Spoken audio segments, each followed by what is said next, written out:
We have never had a sales team. We don't have a formal development function to the agency. Our growth has come from doing great work. This series highlights the incredible stories and innovative minds within the WSA community, showcasing how creativity drives connection and collaboration. I'm thrilled to welcome Justin Leonard, my good friend. Welcome to the show. Thank you, Jonathan. Glad to be here. Justin is the co-founder, co-head of Game 7. And over the last 15 years, Justin has built Game 7 into a powerhouse at the intersection of sport, culture, and entertainment. Excited to be here, Jonathan. Thank you for having me. So it'd be good to hear kind of where Justin's story started, about yourself, where you're from. Yeah, I am from a small town in Bergen County, New Jersey, called Dumont, New Jersey. So born and raised in Jersey, spent most of my life there, and bouncing back and forth between the city and Jersey. My family, my dad and family have a seafood and butcher shop in the city that's been running for 116 years now. Family owned and operated. So between playing basketball my whole life and the family business, lived in Jersey, but bounced back and forth between the city and Jersey. And was the family business something that you considered going into growing up, or you always knew you had a different path? I think I always knew I had a different path, but I still would love to figure it out. My dad is getting older. I think it's time to retire, and there's not much of a succession plan, so it'd be a fun project for me to figure out at some point soon. There you go. And being that you operate in the worlds of creativity and sports, do you feel like your love of sports and playing as a kid was a driving force to kind of enter the world that you did? Absolutely. Yeah, I mean, everything that I do now at Game 7, the kind of foundation that we were built on, and what we've done since, we started 15 plus years ago, really is all built around, my experience and my passion points as a kid. That's everything from sport, game of basketball, skateboarding, music, fashion. I've been blessed to be able to make a career out of things that I just love to do, consume, interact with, like as a kid. And let's just say like fashion and creativity, were those things that were important to you and part of, did you have style and swag when you were growing up in New Jersey, or is that something that came later in life? Yeah, I definitely think I had style, right? Okay. When I say fashion as a kid, like I grew. So my older brother Pete, has been such a huge inspiration for me in my life. He was 4 years older than me, and just was always like super big music head, avid skateboarder, artist, photographer. So I always, as a kid, lived in this world of like competitive basketball and all of those other things that he was into. So I definitely had, I think, a unique upbringing as a kid and things that I was into, music, sneakers, fashion. I'd play ball, but, dress like a skateboarder Right. because I was trying to hang out with my You got brother. the top button, right? Yeah. That's Yeah. Keep it high and tight. indicative of Keep the it high and tight. look. I know you made a transition to working, maybe your first job at Basketball City in New York. You want to just give a Yeah. little bit more color on how that came about and what the Yeah. thought process Yeah. around So, that I mean, was? basketball was my biggest passion point. So I played at a school called Don Bosco in Northern Jersey. They're, an elite program, in the state. Went on to play Division III basketball, outside of Albany, New York, at a school called RPI. Played there for 4 years. And then, while I was at school, I thought I wanted to go the finance route because that's how you made money. So I spent 3 years in college doing internships on Wall Street, and I learned pretty quickly that that was not a place I wanted to be. So super thankful that I did that. Otherwise, I would have wasted, I think, 3 or 4, if not more years, post college, trying to figure that out. So, I always give people advice, not only to go after what you want, but to try things. Process of elimination is, I think, important. So, I knew quickly after those experiences, finance was not for me. I knew I wanted to be, in the sports space in some way. I definitely didn't know at the time. I had no idea what an agency was, so I didn't really know that that was a career path. But I made a conscious decision to keep close proximity to what it was that I loved. I had an opportunity all throughout college. I would work for a company called Hoop Group running AU tournaments. I'd travel, on holiday breaks to work. So I was always super close to the game from a grassroots level. I helped run and operate the gym at ABCD Camp for a couple of years. ABCD Camp, for anybody who doesn't know, was like the most elite grassroots platform, yeah, I think really ever created.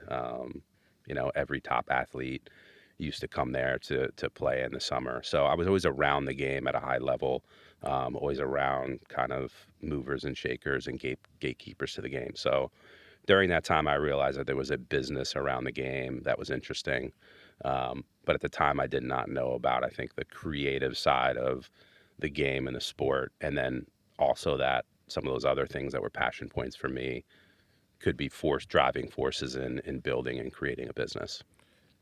So we'll go back now. ABCD camp, for the person that doesn't know what that was mostly for the best high school players or further down? The best high school players. So a gentleman by the name of Sonny Vaccaro, who's kind of godfather of grassroots basketball, sneaker culture. I mean, was the person to help sign Michael Jordan. If anybody saw the movie Air, he is a main character in that, you know, innovator in the space.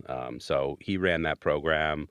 I believe it actually started under the Nike umbrella. And then as he moved around, there were different sponsors involved with it. But it was the most, elite level high school players from across the country that would come and compete in Teaneck, New Jersey over the course of a couple of days. And that was over the summer? Yeah, in the summertime. Right. It is amazing to see how basketball camps and the basketball business has evolved over the last 20 years. Yeah, I mean, now there's just so many of them that the concentration of high-level talent is so spread out, according to, brand affiliation. But at that time, that was not the case. ABCD was really the only show in town. And if you were, the best of the best, you were there. And when people used to come to the camp, I feel like my memory is that when you played, you wore the ABCD gear, so to say. You wore ABCD gear. You were labeled number one to, 250, whatever, however many people were there that year. And every coach from around the country would come and watch these guys compete. Whereas today it feels like we've gone down a little bit more to the individual level, so each person coming in is a brand unto itself. Correct. Yeah, that's accurate. So then how did Basketball City come about? I know you told me that was one of your first jobs. Yeah, so I was kind of in that world, and then an opportunity came to run youth basketball programming at a place called Basketball City. It still exists today. It's on the east side of Manhattan now. It used to be a big bubble over on 23rd Street and the West Side Highway. It was 6 courts under this kind of dome. So I ran all the youth programming. That was everything from skills and drills on the weekend to summer camps in the summer. So, I ran camps for the Knicks, the Nets, Stephon Marbury, Chris Mullin, Walt Frazier, the New York Liberty, and then went on to create some of my own AU tournaments and things at that space. That's great. And I know you eventually moved from the Basketball City environment to more media and publishing and a little bit more street ball. Yeah. And that was the genesis for Bounce magazine? Or yeah, that's true. I mean, how did that come about? Because I know there's an interesting story there. Yeah, I've been really blessed to, I think, have a very organic professional growth path.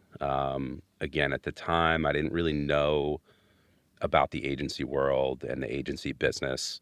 Again, I still had a very interesting and eclectic background and interest in, all the things I mentioned earlier as a kid. So, wide range of music interest, sport, all those types of things. So, I referenced that earlier. I grew up, stealing Stretch and Bobbito tapes from my older brother. Anybody who isn't familiar, Stretch and Bob hosted a radio show, in the 90s on WKCR 89 Tech 9, Thursday nights from, I believe it was 1 a.m. until 5 a.m.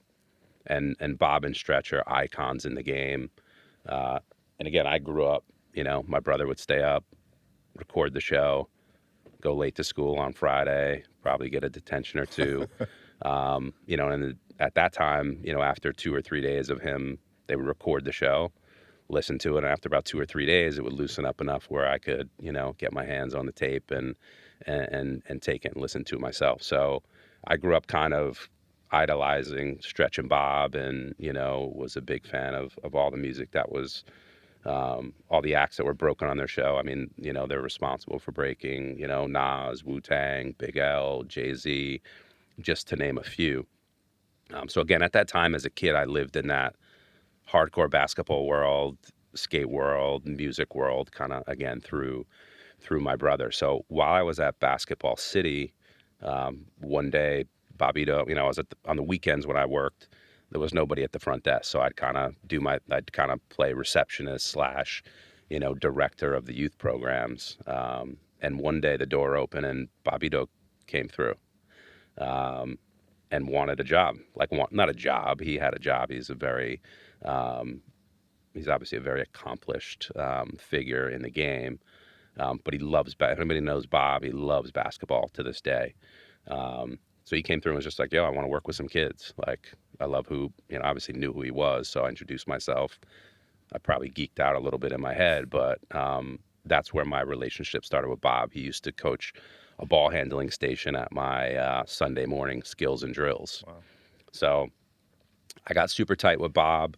And at the time, him and two other gentlemen, a gentleman by the name of Jesse Washington, who was the editor-in-chief at Blaze Magazine, worked at Vibe, had a very accomplished career as a journalist and editor-in-chief in kind of the hip-hop publishing game, and a gentleman by the name of Sean Couch, who, was kind of a legend in New York City basketball.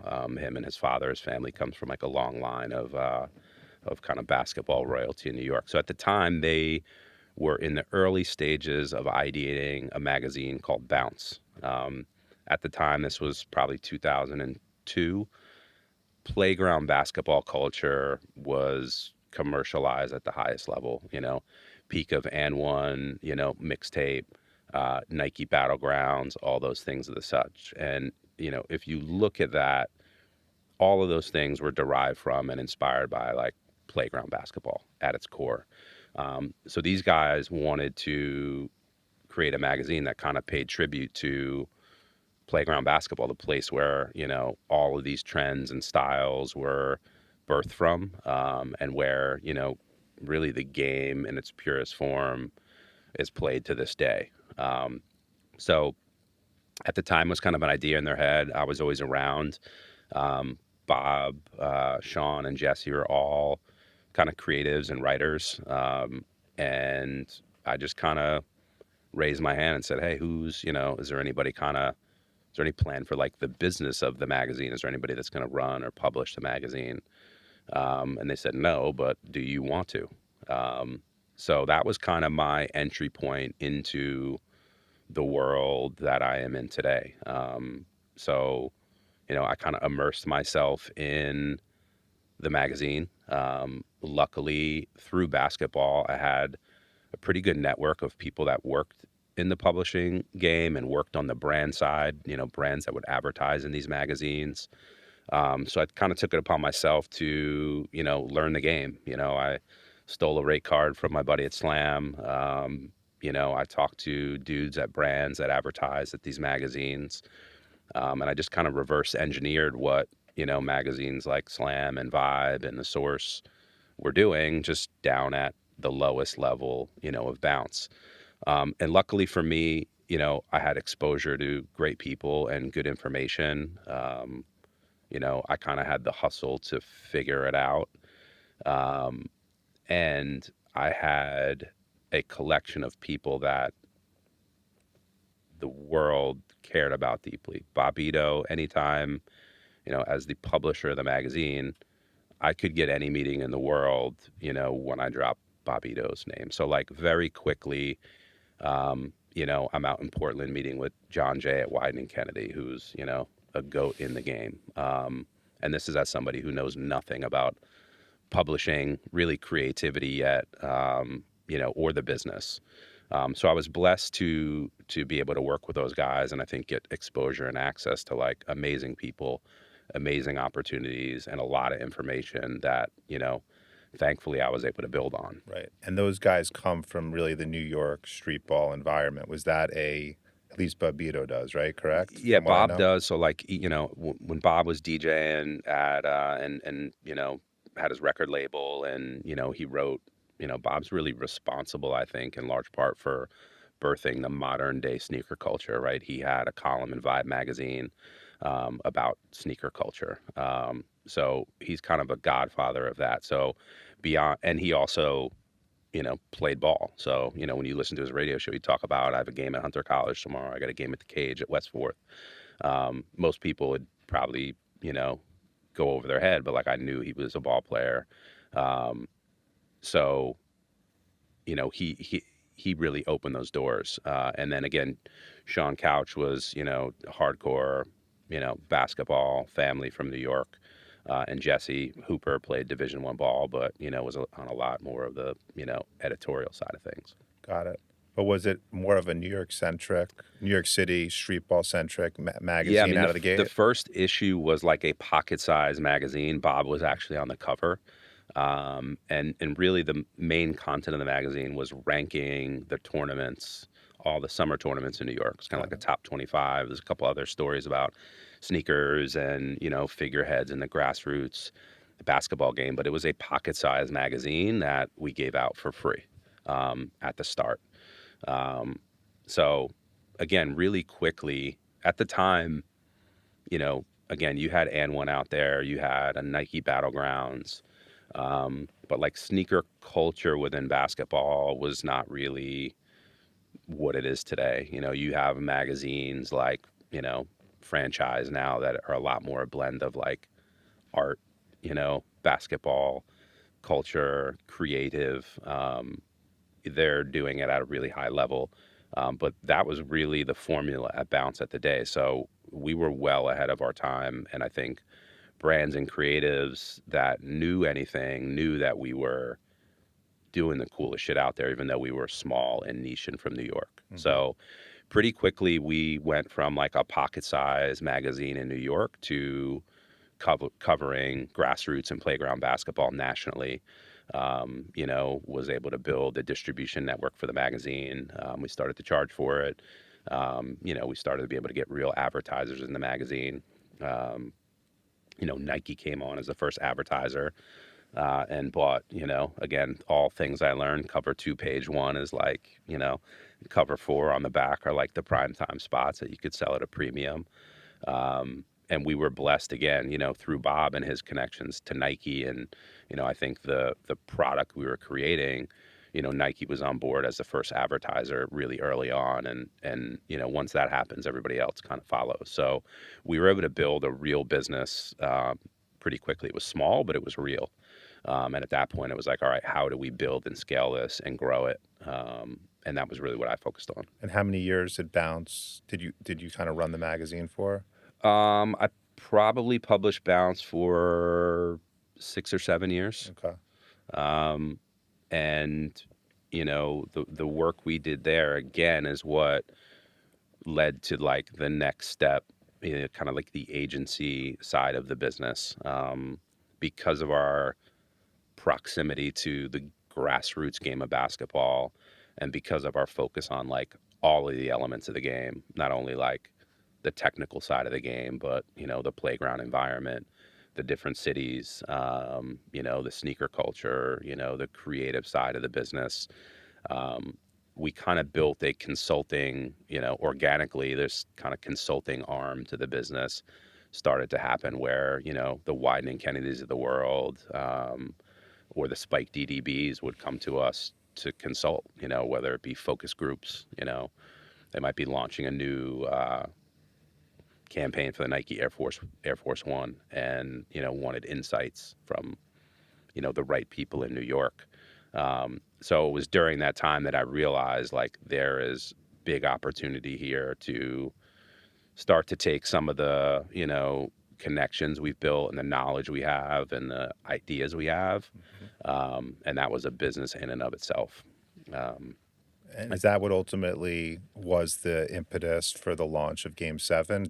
Was it called Game 7 when you were doing the no, I consulting mean, work? yeah, that was 100% part of the impetus. I would say another very organic thing that happened, around the same time was also through Basketball City and just through my connection to the game. Because if you love playing ball and you live in New York, like access to courts is, really hard. It's at a premium. So people always wanted to get on the court. So there was a lot of like leverage in being in that space. Another group of people that I met at the time, because they would come and hoop, was the whole Fader Cornerstone crew. Rest in peace, Rob Stone. But that was another thing where very serendipitous, right? Like Fader was a magazine I loved, and those guys used to come in. I got close with Rob, the whole Cornerstone crew, Damian Bullock. That was really probably the first time I realized there's this world of, and then we're obviously in the music and culture space, but that was probably really the first time I realized this whole world of commercialization of these things. And those guys were doing it at the highest level on the music side, and they had like a marketing arm to that company. So it was very similar to like what we built at Bounce. I spent a lot of time with them. I actually worked on a few projects with them. Probably the biggest project we ever had was with Jordan Brand, but it was through Fader and Cornerstone, and they had this campaign to kind of hang branded nets around New York, Chicago, LA, and they hired us to build this program out. And What is a branded net? I think I well, it know was what just that like means. they had this campaign that I forget exactly what it was, but it featured these nets, Okay. and the nets were just like, there were three different colors. So it was Color. black, white, red, black, yellow, and black and blue. Right. So, I think like New York was black and blue, Chicago was Got black it. and red, LA was black and yellow. And it was like, how do we hang these nets at as many courts as possible and like important places in basketball? So those guys came to us to really like consult on the project and like build the program, identify the courts, and then manage like the deployment of those nets. So like I built a mini street team.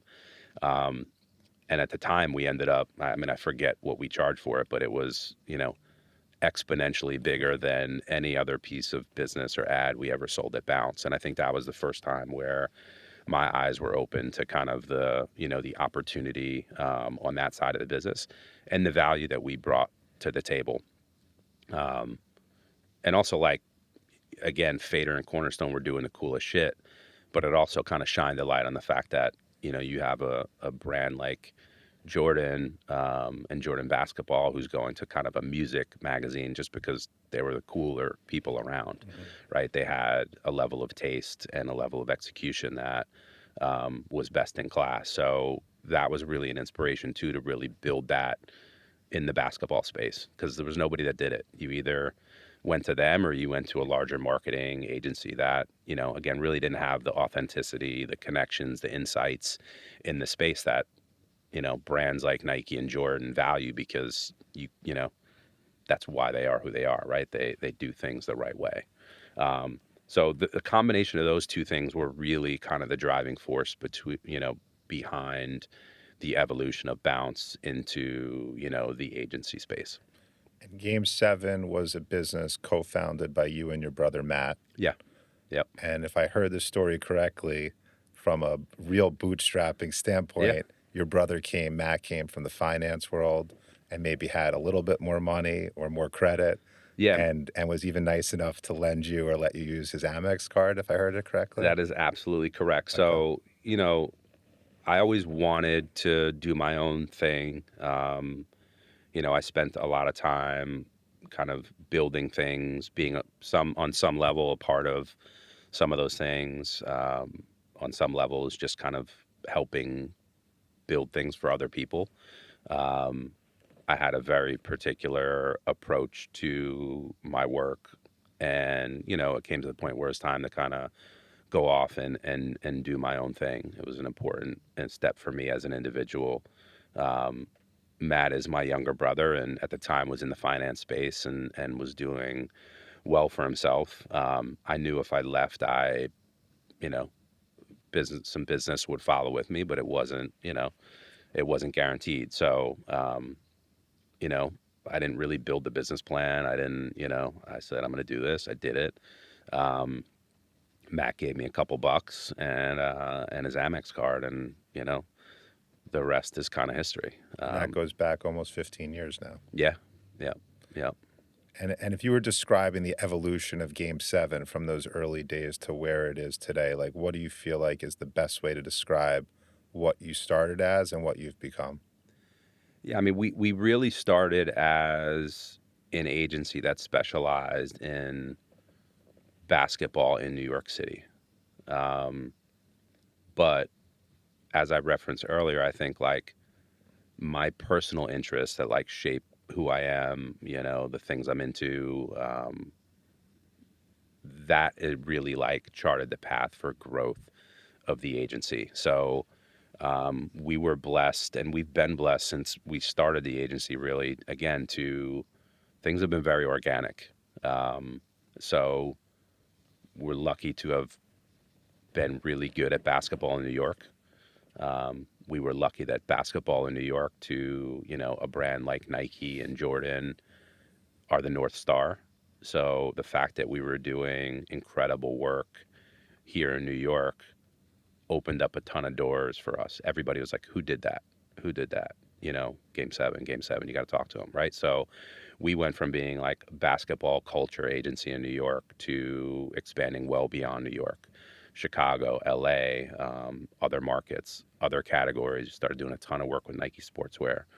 Because again, like even like I was never a hardcore basketball player. Like I was always the weird guy on the team. But you are in the Don Bosco Hall of Fame, I am in the Tom right? Bosco Sports Hall of Fame. Yeah, but again, in high school, I'd be going one night I might be at a Stereo Lab concert in Hoboken, or, going to see Guided by Voices, or then going to see Souls of Mischief. Like I had a really eclectic, wide range of music interests, sport interests. I loved playing, but I loved what happened outside the lines of the game just as much. So I think it was, my ability to play in those different spaces that opened up the aperture for us as an agency. The fact that we could navigate, playground basketball in New York as well as we could navigate like the music scene in New York became of value. So, we quickly expanded beyond New York. We quickly expanded beyond basketball culture into kind of other segments. Um, and to this day, I mean, it's, our growth is really driven by, our desire to evolve and the people that are, under our roof, right? Um, we've always been, I think, very authentically positioned in the spaces that we service. So, 8 years ago, I wouldn't have touched a running project. We have a lot of people at the agency now who are avid runners. Like, that mixed with the level of strategy and creative we bring to the table allows us to work with, a Nike Running or a Cliff Bar or, brands like that. So, it's in large part driven by the interests and passions of, the people that are at Game 7. And obviously, since you are at this intersection of culture and culture, maybe what it meant, what are your thoughts really on what culture used to mean, let's say when you started the agency, versus what culture means today, and really focused on are the same things captured in it, or cultures expanded into other genres? Yeah, I mean, listen, culture means a different thing to everybody. I mean, for me, it's really subculture, right? Like subculture is what drives that. That's what subculture is doing now is what every brand's going to want to do 2, 3, 4, 5 years from now. Obviously um, the timeline in which underground and subculture becomes pop culture is dwindling and becoming more and more condensed just because of social media and media in general. So you're seeing the conversion of that um, happen a lot quicker now. Again, I have, to this day, I believe like you can look at skate culture and that's what everybody's going to be doing, 2, 3 years from now. That has, I think, been true since I was old enough to pay attention to it, and on some level today. So again, for me, I've been blessed I don't skate anymore. I haven't in a ton, but again, I grew up playing ball, hanging out with my brother, skating, watching skate videos, consuming everything in both of those worlds. And again, I think it's been an interesting factor in my growth. But again, like, And if you think about like your own understanding of culture, which obviously dates back to your childhood and is carried forward to today, what are like the traits in a person of someone that you think tends to understand either pop culture or subculture better than the next person? I think it's participation, like, and awareness and curiosity, right? Like, you don't necessarily have to be participating in it all the time, but I think you have to know it's happening. You got to know it's why it's happening. You got to know why people find it interesting. So I think you can usually see who's, orbiting around something and know that like this person's cool. They know what the fuck they're talking about, and they're probably ahead of the ball game. Those people that were there 10 years ago are there today. They might be a mom or dad now with 2 kids, but you can't buy taste. You can't learn to have a good eye. Um, so those are the things that I think are important. I think those are the people that are really good at it. You also have to have the ability to convert that into, something that means something to, a brand or a client. I know a ton of people who are creative and have a high level of taste and know their shit, but, you have to be able to connect those dots and, I think be able to turn it into a business without exploiting it or, I think you got to know how to do it.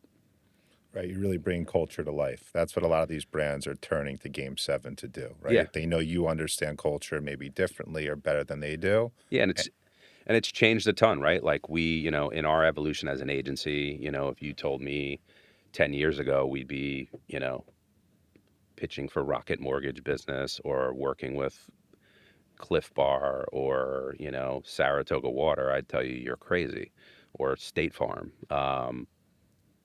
But for us, it's a balance, right? Like we are always paying attention to the clients we work with, why an opportunity is interesting, why a brand is seeking us out. I think that's another blessing for us as a business. In large part, we have never had a sales team. We don't have a formal development function to the agency. Our growth has come from doing great work, being great partners to our brands. I mean, we joke all the time. There were years where we didn't have a website. We have a info at on our I website. The looked at the amount website this morning. It looks great. we actually updated Yeah, it. looking good. Shout out to Max.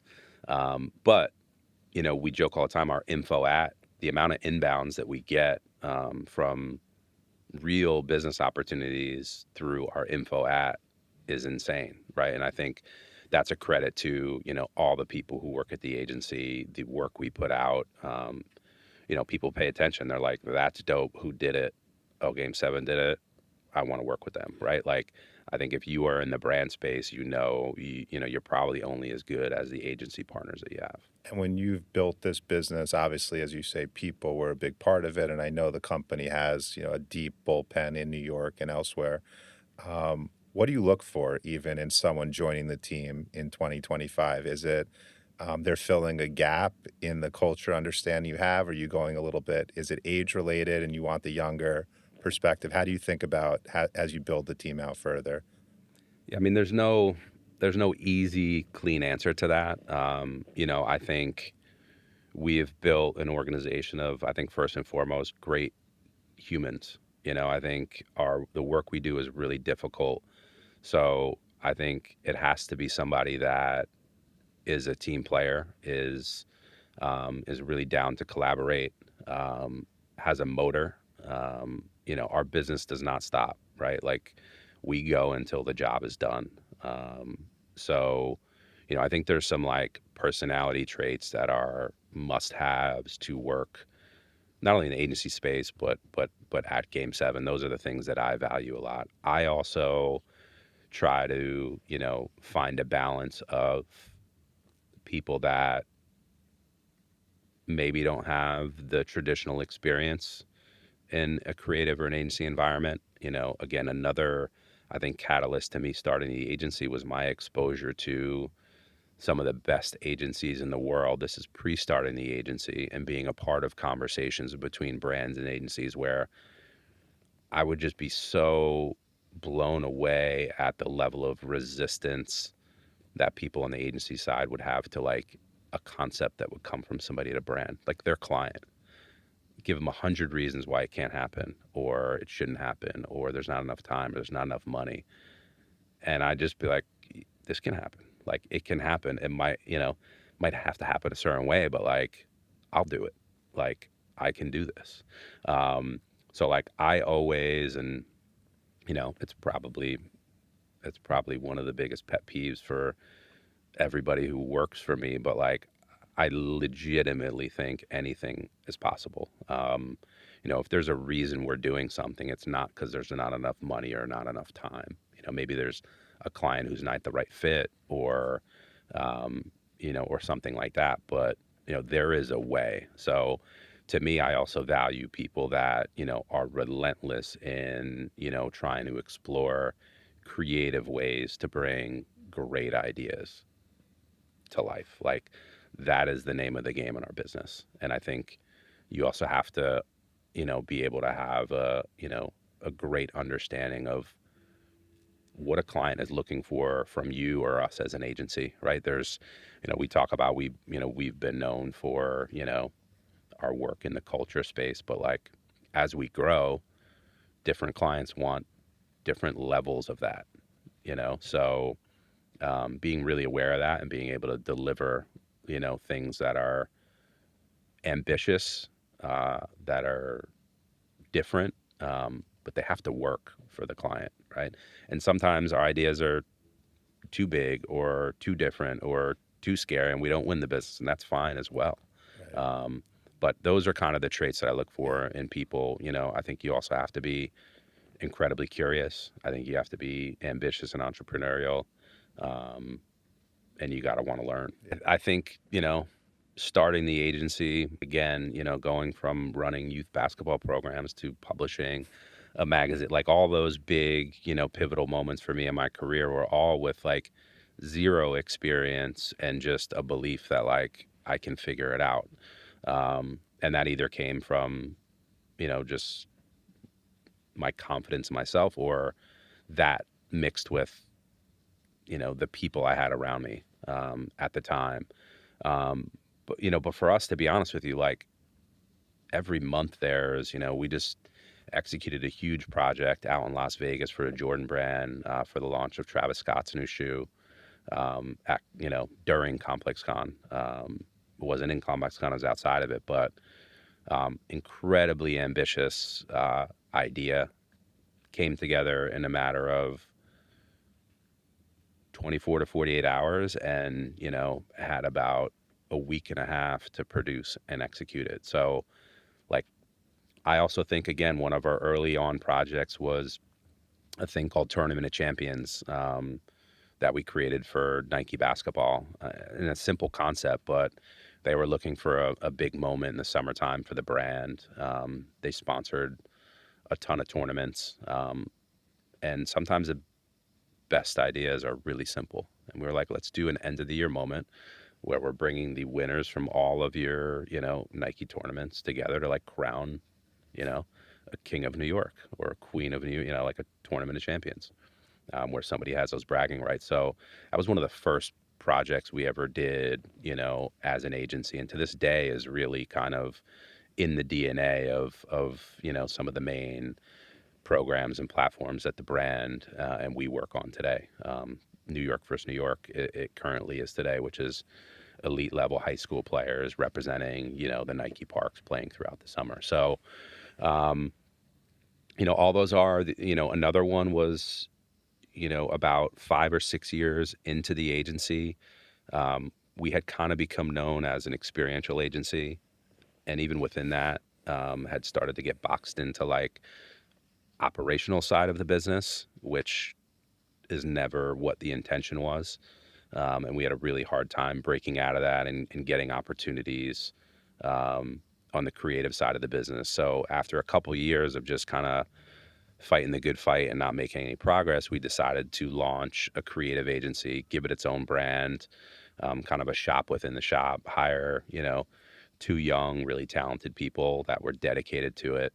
Um, and we soft launched it to our current clients. And to this day, like we never even had a chance to announce it. We never launched a website because it kind of took off.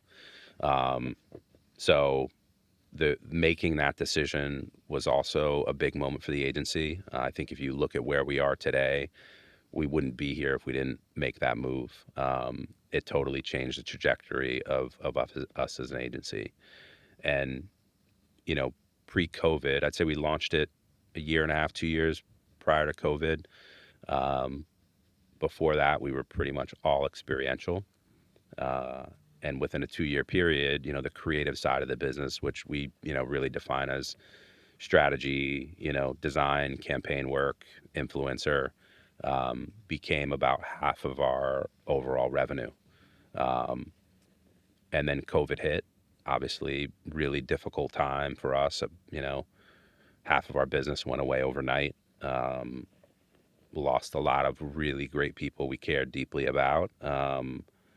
But I think the blessing was like we were really well positioned for all those other aspects of the business that I really wanted to drive the business, um, took us kind of into the future. So as difficult of a time as COVID was, we achieved more in those 2 years for kind of repositioning the agency than I think we could have in, probably 5, 6, 7, 8 years. So coming out of COVID, once experiential started to come back, we were no longer kind of fighting, out of the box we were put in of like an experiential operations agency. So there was a blessing in that. And then obviously that side of the business has continued to kind of roar back. So I love where we are right now. And I think that was another like big swing that we took that, again, changed the trajectory of us as a business. And you ultimately, another kind of milestone in the last few years has been finding a strategic partner. You want to just touch on that Yeah. kind of courtship and or process just for others to hear how that journey has played out? Yeah. So we partnered with Excel Sports a little over 2 years ago. And that really started, again, a few years pre-COVID. We decided to run a process. For anybody that doesn't know what that means, we decided to hire a bank to put together materials and kind of shop us around and see what the market looked like for a partner. Um, and again, that happened very organically. We were minding our business with no intention of doing a deal, but we started to get a lot of inbound inquiries that we obviously entertained. The early ones never ended up going anywhere, but we realized during that process, one, how much time, effort, and energy it takes. And two, was a moment at which we realized like, shit, like we have something special here. We now know how to run this business, but like in an M&A world, like I have no fucking idea what this space is or what we're worth or how this even works. So after going through a few, conversations with some agencies, and again, it was interesting. Like our first one was for, I'm not going to say the name, but like the most powerful agency on the planet, who I think realized they had a niche that they were missing or like that we had that would be interesting to their business. And they were smart because if you see where, what brands are valuing now, like we are lucky. Like, what we do is at a premium. You know, the brands we're working with now, the pitches that we're in, like, everybody needs what we do, and you can't fake it. You know, so that was the catalyst for us to start that process. Really quickly into the process, I think we realized it's too soon. Um, you know, what I thought was all the incredible things about our business, when you enter that world, are everything that works against you. So things like concentration of clients, you know, how much business you have with, you know, a specific client or group of clients, right? It's exposure. I think it's great because they're some of the best brands on the planet. But when you're playing in that space, you know, so it was a master class on, like, we have something special here, but we have to build more. So we decided to kind of exit that process and focus on growing and building the business and just getting better at our craft. So we went and did that for another couple of years. And then post-COVID, you know, I had kept in touch with a couple of the groups, but one of the groups was Excel. Gentleman by the name of Emilio Collins, who I've known for quite some time. He used to work at the NBA, left to go help run and grow Excel Sports. Really good guy. So, you know, post-COVID, we had some really great momentum. We obviously survived it. And we just started to talk. Hey, how you guys doing? What are you up to? They had some pretty ambitious goals to continue to expand the brand side of their business. So at the core, they're agents. So Jeff Schwartz, Casey Close, and Mark Steinberg, they represent, you know, Tiger Woods, Derek Jeter, you know, some of the biggest and best, Peyton Eli Manning, some of the biggest and best talent in the sports world. That's where that company started, but they built a brand business that was doing real work, more on the sponsorship, partnership side of the business, and they wanted to kind of grow their services on the marketing side, and also kind of had a gap in the sport culture space. So it was interesting for us. I mean, coming out of COVID and being 10 years in, you know, we just felt like it was time. It was time to kind of make a move, get closer to, you know, some power players in the game, see what it could do for our business to be around, you know, the highest level professional talent, start to add some of the operational parts of the business that, you know, we just either didn't have or were tough to build. And for us, we want to find a partner that, you know, where there was close to no duplication of services, right? I was not interested in, you know, selling and exiting. You know, I still think we are at a fraction of what we can be as Game 7. So I wanted to find a partner where there was no duplication, where I didn't have to worry about, hey, there's consolidation, I'm going to have to lay people off. I want to find a partner where we were going to be 100% additive to what they do and vice versa. So, and I also wanted to find a shop that was big enough yet small enough, right? So if you look in that world, they are, you know, they're still boutique. They have some of the biggest and best, but they're hustlers. So, you know, it just felt like the right time and felt like the right group to, again, take a big swing with. And it's been great. That sounds like a great journey there. Yeah. All right, so I think we covered some good stuff today. We're gonna try a kind of a segment called Rocket Round. Love it. All right, so we've got a bunch of questions here. Okay. Preferably short answers, but if you want to I'll try to keep run it with short. anything, you can. All right. Favorite campaign Game 7 has ever done? I would say New York versus New York. Best business advice you've received? You have to be able to put your head on the pillow at the end of the night and sleep well. Dream brand or athlete you'd want to work with? That's a tough one. We have a pretty good roster of brands that we work You with could right pass now. two and come back. That is, you get 1 or 2 passes. No, I'm not going to pass on it. Actually, I will pass on it. I'm going to come back to that one. To that one. Most memorable career moment. For me, I think it was, we didn't talk about it, but um, I launched a brand called Raised, which was like a clothing brand that was kind of birthed out of an art exhibition that I put together and curated that Foot Locker ended up purchasing. So again, building something like that, it being an idea in your head, making it happen, and somebody coming saying, "Hey, I want to buy this," was pretty special. Amazing. One word to describe Game 7's mission. Ambitious creativity.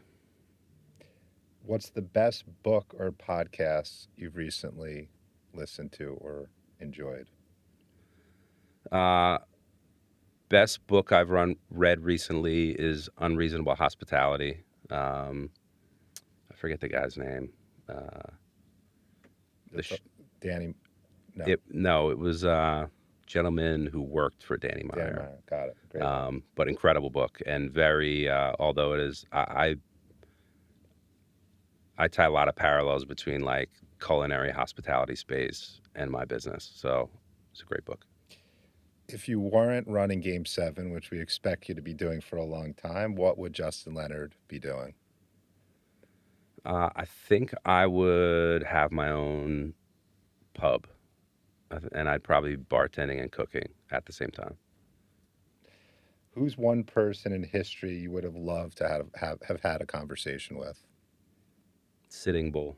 What's a hidden talent or hobby most people don't know about you before today? I love chopping wood. If you describe your leadership style in one word, what would it be? I would have to say trusting. All right, we're going to come back now to question 3. Dream brand or athlete you'd want to work with? My dream athlete I want to work with, I'm not going to give you a name, Okay. but it would be an elite level young athlete who has yet to really build their brand. And I'd prefer if it was a woman. All right, Justin, this has been a great conversation. Appreciate you sharing all your stories and insights. We're proud to share the incredible stories coming out of the WSA community, of which Justin has embraced and been an active participant in. And stay tuned for future conversations similar to this. So thank you, buddy. Thank you for having me.